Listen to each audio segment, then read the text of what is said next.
नमस्कार. आजच्या व्हिडिओमध्ये मी तुम्हाला अधिक महिन्यामध्ये सोन्या चांदीपेक्षा काही अमूल्य वस्तू आपण मुलीला आणि जावयाला भेट म्हणून देऊ शकतो. तर त्या कोणत्या वस्तू आहेत याबद्दलची संपूर्ण माहिती सांगणार आहे. पण त्याआधी तुम्ही चॅनलवरती नवीन असाल तर चॅनलला लाईक करा आणि सबस्क्राईब देखील करा. कमेंटमध्ये श्री स्वामी समर्थ किंवा ओम महालक्ष्मी नमः लिहायला विसरू नका. जावयाच्या कौतुकाचा सोहळा आणि 3 वर्षातून एकदा येणारा अधिक महिना यंदा 2026 मध्ये 17 मे पासून सुरू होणार आहे. अधिक महिना हा 3 वर्षातून एकदा येत असतो. ज्या वेळेला वर्षामध्ये 12 ऐवजी 13 महिने येतात त्यावेळेला एक अतिरिक्त महिना येतो, ज्याला आपण अधिक मास, धोंड्याचा महिना, पुरुषोत्तम मास, मलमास अशा वेगवेगळ्या नावाने ओळखले जाते. हा महिना श्रीहरी विष्णूंना समर्पित आहे. स्वतः श्रीहरी विष्णूंनी अधिक महिन्याला आपले स्वतःचे पुरुषोत्तम हे नाव दिलेले आहे. अधिक महिन्यामध्ये मनुष्य जे काही कर्म करतो त्याला त्याचे अधिकाचे फळ प्राप्त होत असते. इतर वेळेला केलेल्या सत्कर्मापेक्षा अधिक महिन्यामध्ये केलेले सत्कर्म हे 100 पटीने जास्त फलदायी असते. अधिक महिन्यामध्ये पूजापाठ, उपासना, पारायणे, अनुष्ठाने, दान धर्म या गोष्टींना महत्त्व आहे. त्याचप्रमाणे या अधिक महिन्यामध्ये आपल्या मुलीला आणि जावयाला धोंडे जेवणासाठी बोलावले जाते आणि त्यांचा मानपान केला जातो. प्रत्येक जण आपल्या कुवतीप्रमाणे आपल्या जावयाचा अधिक महिन्यामध्ये मानपान करत असतो. अधिक महिन्यामध्ये जावयाला वाण दिले जाते. यामध्ये सोन्याची वस्तू, चांदीची वस्तू सुद्धा दिली जाते. परंतु प्रत्येकाला सोने किंवा चांदी देणे शक्य नाही. अशा वेळेला सोन्या चांदीपेक्षा सुद्धा काही अमूल्य वस्तू आपण मुलीला आणि जावयाला भेट म्हणून देऊ शकतो, ज्यामुळे आपल्या जावयावरती श्रीहरी विष्णूंचा आशीर्वाद कायम राहील आणि त्यांची सर्व क्षेत्रामध्ये प्रगती होईल. आपल्या मुलीच्या घराची भरभराट होईल. कोणत्या वस्तू आपण अधिक महिन्यामध्ये आपल्या जावयाला भेट म्हणून देऊ शकतो याची संपूर्ण माहिती या व्हिडिओमध्ये पाहणार आहोत. जर नवीनच लग्न झालेलं असेल आणि अधिक महिना आलेला असेल तर मुलीच्या आईला म्हणजेच जावयाच्या सासूबाईंना आपल्याला जावयाचे किती कौतुक करू आणि किती नाही तर असे वाटत असते. प्रत्येक सासू जी आहे तर ती आपल्या जावयाचे या अधिक महिन्यामध्ये कोड कौतुक करत असते. अधिक मासात म्हणजे धोंड्याच्या महिन्यामध्ये लेक जावयाला एवढे महत्त्व का आहे? तर या धोंड्याच्या महिन्यामध्ये आपल्या मुलीला लक्ष्मी स्वरूप आणि जावयाला विष्णू स्वरूप मानून त्यांचा मानपान केला जातो. त्यांना धोंडे जेवणासाठी आपल्या घरी बोलावले जाते. धोंडे जेवणासाठी जेव्हा जावई आपल्या घरी येतो तर त्यावेळेला साक्षात श्री विष्णू आपल्या घरी येतात अशी मान्यता आहे. आणि जो काही आपण धोंड्याचा नैवेद्य केलेला आहे तर तो विष्णूंनी स्वीकारला असे सुद्धा म्हटले जाते.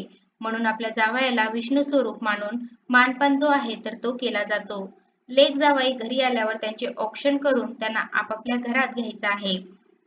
आसनावरती बसवायचं आहे. लेक जावयाचे पाय धुवायचे आहेत आणि आपल्या मुलीला लक्ष्मी आणि जावयाला विष्णू समजून आपल्याला त्यांच्या पायावरती स्वास्तिक चिन्ह काढायचं आहे. त्याचप्रमाणे त्यांचं औक्षण करायचं आहे आणि धोंडे जेवण जे आहे तर ते त्यांना जेवायला घालायचं आहे. आणि यानंतर आपल्याला त्यांचा मानपान करायचा आहे. आपली जी मुलगी आहे तर तिला हळदी कुंकू लावायचं आहे आणि त्यांना आपल्याला वाण द्यायचं आहे. त्याचप्रमाणे आई जी आहे तर ती मुलीला जोडवी सुद्धा करत असते. जेव्हा धोंडे जेवणासाठी आपली मुलगी येते तर त्यावेळेलाच ही जोडवी आहे तर ती सुद्धा दिली जातात. आता वाण देत असताना जावयाला काही भागांमध्ये अगदी सोन्याची वस्तू सुद्धा दिली जाते, चांदीची वस्तू दिली जाते आणि अधिक महिन्यामध्ये चांदीचे निरंजन हे वाण म्हणून देण्याला विशेष महत्त्व आहे. परंतु प्रत्येकाची परिस्थिती चांदीचे निरंजन देण्याची नाही. तर अशा वेळेला सोन्या चांदीपेक्षा सुद्धा अमूल्य अशा वस्तू आपण वाण स्वरूपामध्ये देऊ शकतो. अलीकडे अधिक महिन्यामध्ये अगदी हॉलला किंवा अगदी हॉटेलला सुद्धा धोंडे जेवण दिले जाते. परंतु आपली जर तर परिस्थिती तेवढी नसेल तर आर्थिक परिस्थिती आपली ज्याप्रमाणे आहे तर त्याप्रमाणे आपण आपल्या मुलीचा आणि जावयाचा मानपान जो आहे तर तो करू शकतो. आता बघा, जेव्हा आपण वाण देत असतो तर त्यावेळेला आपल्याला काय करायचं आहे तर एक ताट घ्यायचं आहे. ताट घेताना आपण चांदीचं ताट घेऊ शकतो. ज्यांना शक्य आहे तर ते चांदीचं ताट घेतील, परंतु प्रत्येकाला हे शक्य नाही. अशा वेळेला आपण तांब्याचं ताट, स्टीलचं, पितळेचं ताट घ्यायचं आहे. त्यामध्ये आपल्याला 33 या संख्येमध्ये म्हणजे 30 आणि 3 तर या संख्येमध्ये अनारसे ठेवायचे आहेत. म्हणजे 33 अनारसे किंवा त्याऐवजी आपण 33 बत्ताशे घेऊ शकतो. 33 सुपारी, 33 खारी किंवा ह्या सर्व वस्तू सुद्धा घेऊ शकतो. 33 या संख्येला अधिक महिन्यामध्ये विशेष महत्त्व आहे. त्यामुळे 33 या संख्येमध्ये या वस्तू घ्यायच्या आहेत. त्यासोबत एक निरंजन जे आहे तर ते सुद्धा घ्यायचं आहे. पानाचा विडा जो आहे तर तो सुद्धा त्यामध्ये ठेवायचा आहे. शक्य झालं तर 5 आंबे सुद्धा आपल्याला त्या ताटामध्ये ठेवायचे आहेत. आणि आपल्याला काय करायचं आहे तर हे वाण जावयाला द्यायचं आहे. यासोबतच जावयाला पोशाख सुद्धा केला जातो. मुलीला साडी दिली जाते. मुलीची सुद्धा ओटी भरली जाते. मुलीला चांदीची जोडवी सुद्धा दिली जातात. आता जरी आपल्याला सोन्याची किंवा चांदीची वस्तू जावायला देणे शक्य नसेल, तरी अशा वेळेला किंवा आपण सोने चांदी जरी दिले तरी सुद्धा यासोबत सुद्धा काही अमूल्य वस्तू ज्या आहेत तर त्या आपण आपल्या जावयाला देऊ शकतो. मग त्यामध्ये काय आहे तर माता लक्ष्मीची पावले. माता लक्ष्मीची पावले आहेत तर ते आपण चांदीची किंवा तांब्याची जर अधिक महिन्यामध्ये आपल्या मुलीला दिली तर आपल्या मुलीच्या घराची भरभराट होते. लक्ष्मीची कृपा तिच्यावरती राहते. त्यामुळे आपण लक्ष्मीची पावले देऊ शकतो. त्याचप्रमाणे अन्नपूर्णा देवीची मूर्ती देऊ शकतो. जर लग्नामध्ये काही कारणाने अन्नपूर्णा देवीची मूर्ती दिलेली नसेल, तर या अधिक महिन्यामध्ये आपण आपल्या मुलीला आणि जावयाला अन्नपूर्णा देवीची मूर्ती देऊ शकतो. ज्यामुळे तिच्या घरामध्ये कधीही अन्नधान्याची कमी पडणार नाही. ज्या घरावरती अन्नपूर्णेचा आशीर्वाद असतो, त्या घरामध्ये अन्नाची कधीही कमतरता भासत नाही. त्यामुळे अन्नपूर्णा देवीची मूर्ती सुद्धा आपण देऊ शकतो. त्याचप्रमाणे ही मूर्ती देत असताना चांदीची मूर्ती सुद्धा देऊ शकतो किंवा पितळेची मूर्ती आहे तर ती सुद्धा देऊ शकतो. तसेच देवघरामध्ये आपण छोटा कलश ठेवत असतो, तर असा कलश सुद्धा आपण आपल्या लेक जावयाला देऊ शकतो.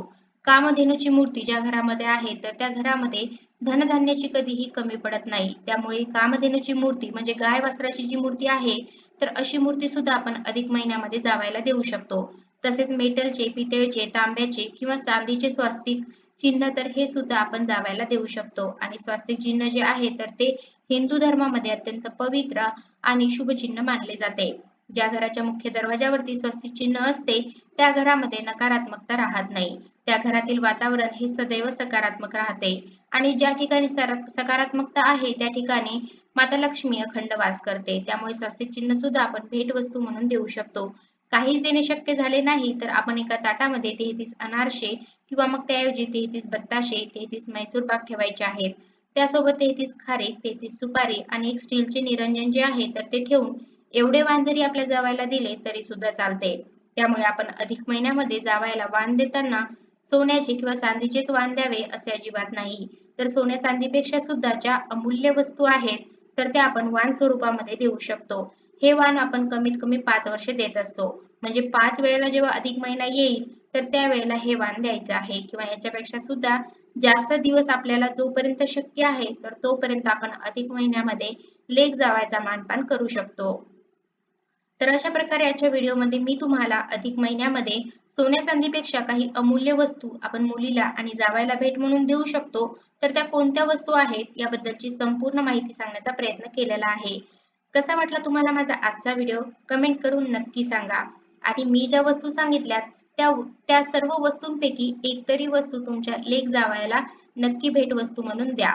आणि हा व्हिडिओ तुम्हाला आवडला असल्यास तुमच्या मित्रपरिवारांसोबत नक्की शेअर करा आणि कमेंटमध्ये श्री स्वामी समर्थ किंवा ओम महालक्ष्मी नमः लिहायला विसरू नका. धन्यवाद.